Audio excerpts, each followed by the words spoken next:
An oil depot in Sevastopol, the main city of Russian-controlled Crimea, caught fire on Saturday due to a drone strike, according to local officials. Social media footage showed flames billowing from the site, which was later put out, and no casualties were reported. The attack comes after Russian officials announced they had repelled a drone attack by the Ukrainian military in the same area 5 days ago. Crimea has come under repeated attacks since the beginning of the war in Ukraine, which escalated last week with Russia launching a wave of airstrikes across Ukraine, killing at least 25 people. Friday's Russian barrage included a strike on a block of flats that killed 23 people, including 6 children, in Uman. A woman and her 3-year-old daughter were also killed in the city of Dnipro. The Ukrainian air defense system shot down 21 out of 23 missiles and 2 drones. Ukrainian President Volodymyr Zelensky called for further international action against Russia, stating that evil can be stopped by weapons, and it can be stopped by sanctions. Global sanctions must be enhanced.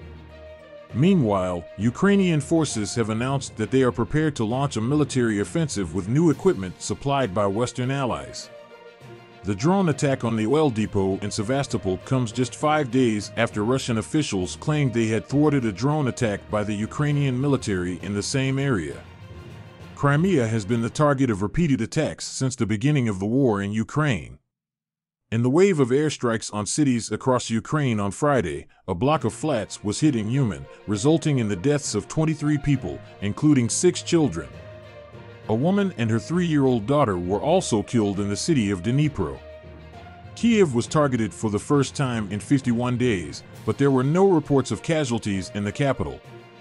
The Ukrainian air defense system was able to shoot down 21 out of 23 missiles and 2 drones during the attack. The Russian Defense Ministry said its military had targeted Ukrainian Army Reserve units, although Moscow has previously stated that it does not deliberately target civilians. However, thousands of people have been injured or killed across Ukraine since Russia's invasion. Ukrainian President Volodymyr Zelensky called for further international action to be taken against Russia in response to the attacks. Evil can be stopped by weapons, and it can be stopped by sanctions. Global sanctions must be enhanced, he said in a tweet on Friday.